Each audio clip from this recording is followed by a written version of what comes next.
Em meio às fortes especulações de que uma invasão dos Estados Unidos vai acontecer contra a Venezuela, Trinidad e Tobago, que é um território muito próximo do litoral do país, anuncia um estado de alerta geral no seu exército, enquanto Nicolás Maduro pede auxílio para Irã, Rússia e China para combater o exército americano. Falar um pouquinho também, galera, sobre a perseguição que vem acontecendo contra os cristãos, principalmente no continente africano, particularmente na Nigéria, que já desperta preocupações do governo americano, com Trump garantindo que vai salvar todos os cristãos que existem no mundo. Vale lembrar que isso pode envolver também guerras por procuração, inclusive com os russos no continente africano. Para finalizar, pessoal, a gente tem também os Estados Unidos garantindo que não virá a COP30. E por mais que possa perder um pouco a representatividade, talvez seja até uma boa notícia. Se vocês querem entender um pouco mais sobre esses assuntos, e muito mais também sobre geografia, geopolítica, atualidades, política, polêmicas, enfim, tudo para você se manter sempre bem atualizado, já se inscreve no canal, deixa seu like e compartilha esse vídeo, que o professor Ricardo conta muito com a sua ajuda. Belezinha? Pessoal, presta bastante atenção que a Nomad, que é a maior e melhor conta internacional do Brasil, aprovada e usada por mais de 3,5 milhões de brasileiros, inclusive esse aqui que vos fala, tá oferecendo para você, porque a Nomad é parceiraça aqui do canal, a possibilidade de você comprar os seus dólares com 15 centavos de desconto por dólar convertido. Já temos as melhores taxas do mercado, o dólar tá com 5,38, 5,39, né? Cara, comparado com 6,30 que tava no passado recente, eu julgo um valor baixo, não é recomendação de investimento, né? Claro, mas que é um valor interessante para entrar. E gosto diversificando pouco a pouco minhas posições. A Nomad te oferece desconto para você fazer isso no aplicativo, que é totalmente gratuito, muito simples, galera. Você compra ele dobra na palma da sua mão, né? Você consegue fazer de maneira muito simplificada com vários benefícios, como, por exemplo, acesso ao cartão de crédito Nomad Explorer, que é o melhor cartão de crédito do Brasil, pelo menos é o que eu uso, tá? Que te dá cashback dolarizado a partir das suas contas, seus gastos aqui no Brasil. Galera, já vai gastar dinheiro, né? Que pelo menos tenha cashback em dólar a partir das suas utilizações. Além de benefícios, como, por exemplo, acesso ao Nomad Lounge, que é a sala VIP da Nomad em suas viagens internacionais, e pontos que não expiram, para você trocar por diversos produtos e serviços que já existem na plataforma. Galera, de verdade, tá? Baixa o aplicativo, ele é gratuito, só por isso você já tem acesso a uma série de benefícios exclusivaços, e eu recomendo que você use a Nomad, porque assim ela é sensacional. Tamo junto, galera. Então, ó, link na descrição ou QR Code para vocês, e tem acesso ao aplicativo que eu tenho, que é o melhor e maior do Brasil, a Nomad. Tamo junto? Então, bora lá pro vídeo, pessoal. Seguinte. Como eu trouxe para vocês na introdução, de fato, existe toda uma movimentação, eu trouxe para vocês no vídeo de ontem, que algumas mídias, como o Miami Herald e o próprio The Wall Street Journal, tinham colocado que os Estados Unidos estavam já, talvez nas próximas horas, ou pelo menos nos próximos dias, pleiteando realizar ataques na Venezuela, contra bases militares. A gente tem declarações, né, dos Estados Unidos, alegando que chegou o momento de fazer operações terrestres, que a CIA faria operações secretas no território venezuelano. O maior porta-aviões do mundo, USS Gerald Ford, está se deslocando em direção também à costa do Caribe. Bombardeiros, por exemplo, fazendo exercícios militares próximos da costa, exercícios militares Estados Unidos e Trinidad e Tobago, que é um território que fica a dezenas de quilômetros do litoral da Venezuela. Poxa, desculpa, os próprios americanos garantindo, né, que o Nicolás Maduro não é um presidente, não é um político, ele é o líder de uma organização narcoterrorista, líder do Tren Aragua, líder do cartel Los Soles. Pô, o indicativo, claro, é que vai ter algum tipo de incursão. O Trump ontem, contrariando todos os paradigmas, alegou que, na verdade, não. Ele não tem intenção de fazer um ataque ou algum tipo de incursão na Venezuela. Então, de duas a uma. Ou ele tá mentindo, e faz parte do jogo político essas mentiras, eu até trouxe pra vocês como referência, que a Rússia também, quando ela fez a invasão ao território da Ucrânia, imagina, são só exercícios militares defensivos. Tô concentrando um monte de militares aqui, ó, próximo da fronteira da Ucrânia, né, que Rússia e Belarus e tal, mas é só exercícios militares defensivos. Talvez seja também esse argumento do Trump, ou os Estados Unidos estão fazendo uma pressão militar tão grande para que a própria oposição interna da Venezuela se mobilize, junto a Maria Corina Machado, que foi vencedora do Nobel da Paz, para tirar o governo Maduro por vias próprias. A gente sabe que o Maduro, por exemplo, acusou os Estados Unidos de estarem preparando uma operação de bandeira falsa, ou seja, supostamente atacar oposições militares americanas que serviriam como argumento para essa intervenção na Venezuela. O próprio Nicolás Maduro alegou que a CIA já falhou uma série de vezes em tentar derrubar o governo venezuelano, e essa teria sido mais uma. Só que a gente teve mais um reforço. Trinidad e Tobago, o país que está realizando exercícios militares, que é um país muito aliado à Guiana, de Irfan Ali, que é um grande rival da Venezuela, até pela disputa de Essequibo, declarou um estado de alerta geral no seu exército, alegando que todas as tropas devem retornar para o quartel porque há movimentações militares estranhas regionais.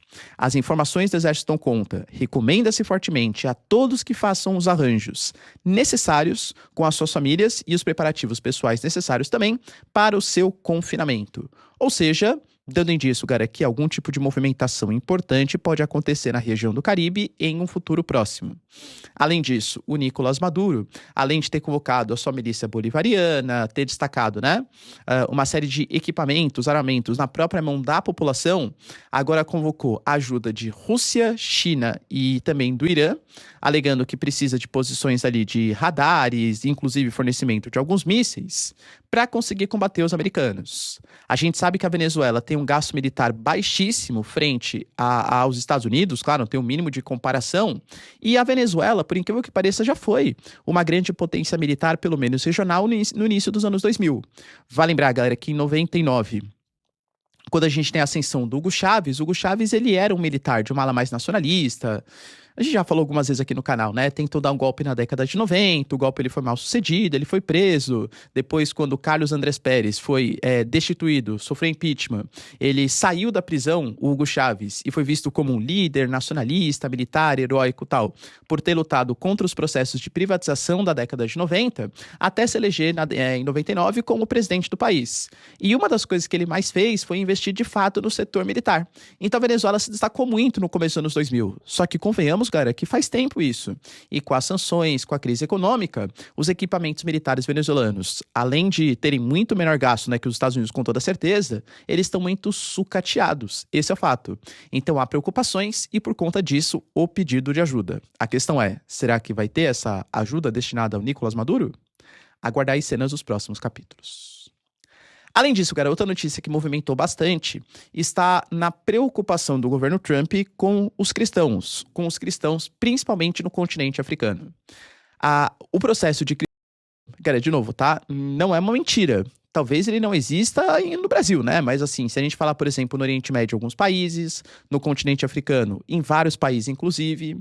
Trazendo o contexto um pouco mais geral, para depois particularizar com o que está acontecendo na Nigéria e também em outros países, mas a Nigéria talvez seja o maior exemplo, a gente sabe que hoje com o continente africano, tentando dividir em duas porções mais importantes, a gente tem a África, que está do deserto do Saara para cima, incluindo a região do Maghreb e tudo tal, o norte da África, que é uma África de descendência mais árabe, em que a maior parte da população segue o islamismo. Enquanto a África subsaariana, a África abaixo do deserto do Saara, você tem o predomínio de uma série de etnias diferentes, e geralmente, do ponto de vista religioso, ou as religiões tradicionais, religiões fetichistas, animistas, ou até mesmo os cristãos, né? O cristianismo muito forte ali no continente africano. Exatamente aonde está encostando essa transição, né? Ou seja, da África árabe, da África islâmica para a África cristã, você tem uma região chamada de Sahel, que fica exatamente abaixo do deserto do Saara.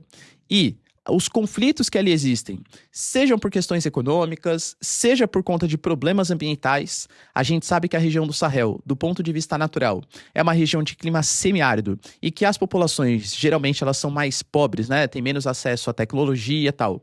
Para conseguir tirar o seu sustento, eles fazem um tipo de agricultura chamado de agricultura itinerante, que prevê ali as queimadas, o mau uso do solo. Então, está avançando o processo de desertificação, que está reduzindo a produção agrícola, contribuindo para aumentar ainda mais a pobreza regional.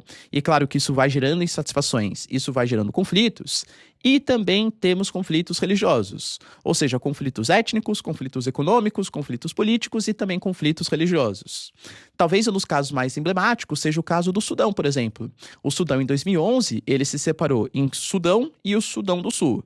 Claro que a questão religiosa não foi a única, mas ela foi um pano de fundo, com o Sudão do Sul, de maioria cristã, alegando que queria ter acesso às suas reservas de petróleo e tudo tal, e o Sudão, entre aspas, do Norte, né? Não existe o Sudão do Norte, mas o restante do Sudão, de maioria islâmica. Mas também existem conflitos étnicos, a questão de Darfur, galera, a própria questão, né, do Randan Dagalo com Ar Burhan, a guerra civil do Sudão, entende que a questão não é meramente religiosa? Outro país que se notabiliza bastante, cara, vários ali, tá? Burkina Faso, Mali, Níger, todos os países da região. E um deles é justamente a Nigéria, que também tem o sul cristão e o norte de maioria islâmica. Existe um grupo que nos anos 2010 se fortaleceu bastante na região, chamado de Boko Haram. O que ele fazia na época, e que aliás faz até hoje, ou não ele, ou grupos aliados ali, né, ao Boko Haram, são coisas tão fortes que eu não posso nem ficar retratando com muitos detalhes aqui na nossa plataforma, porque ela não gosta muito que fale sobre o assunto. Mas, por exemplo, esses grupos mais extremistas, denominados grupos jihadistas, eles querem a Sharia, ou seja, querem que o país inteiro sigam leis islâmicas.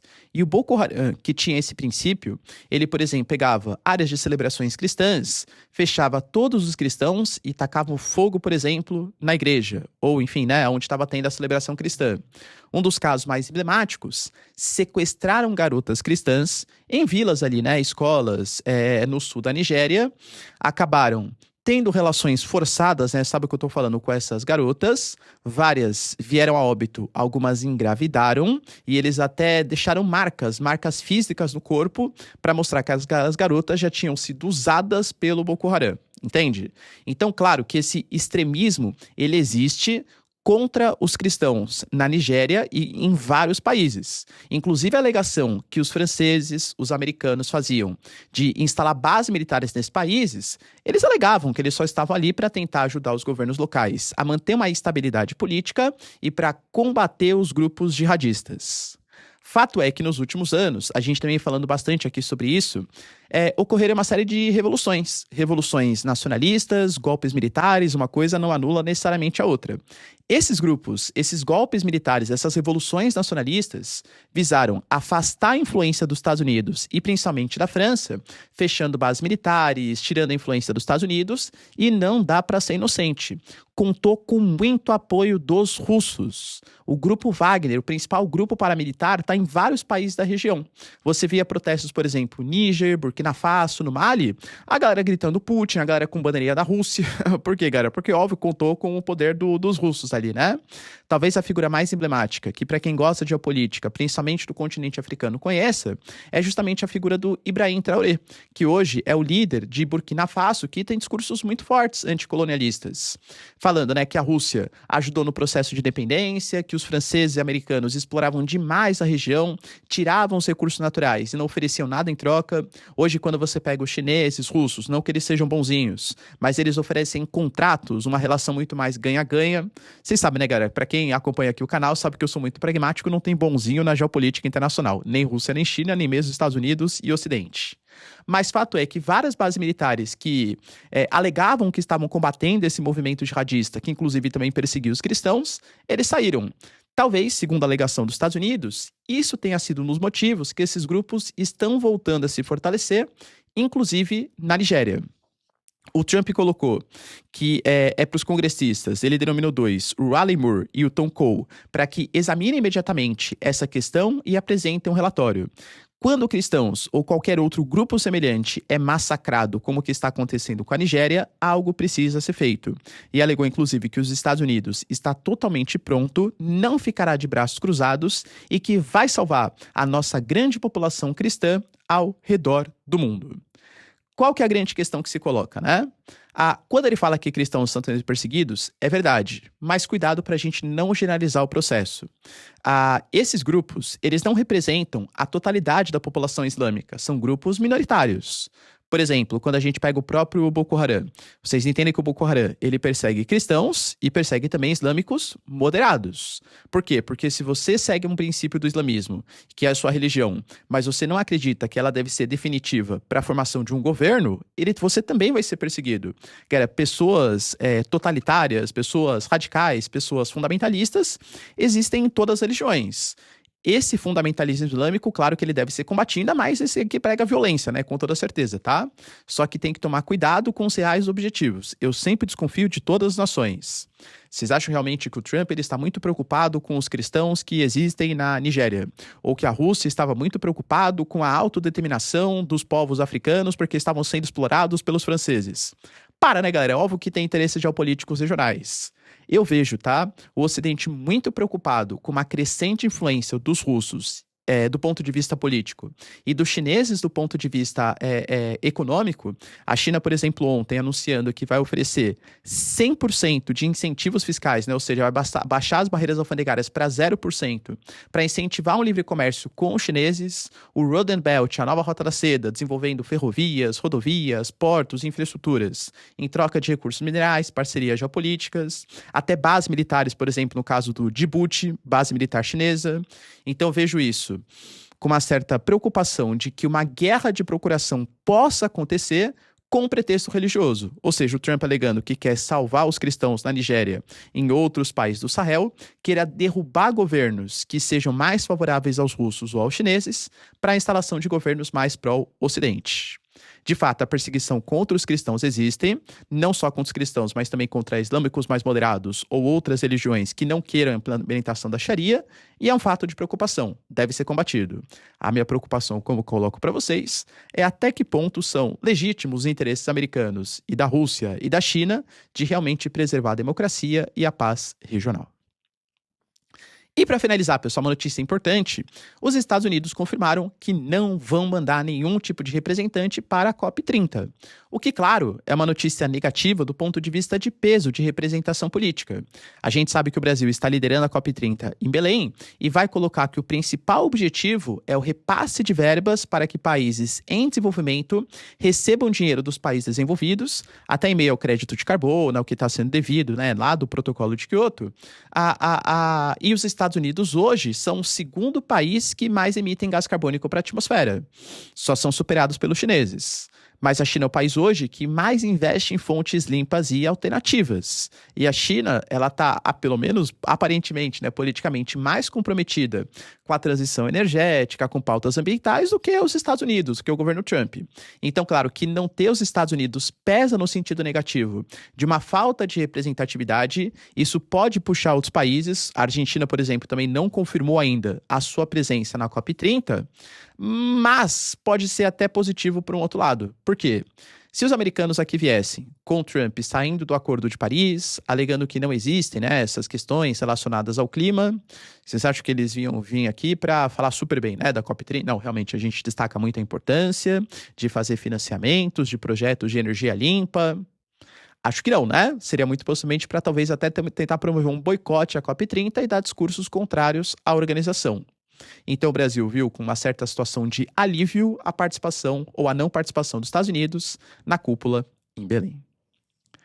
Beleza, pessoal? Deu para entender os principais acontecimentos? Se vocês curtiram o vídeo, então, já deixa seu like, se inscreve no canal. Tamo junto, beijos, abraços e tchau, tchau.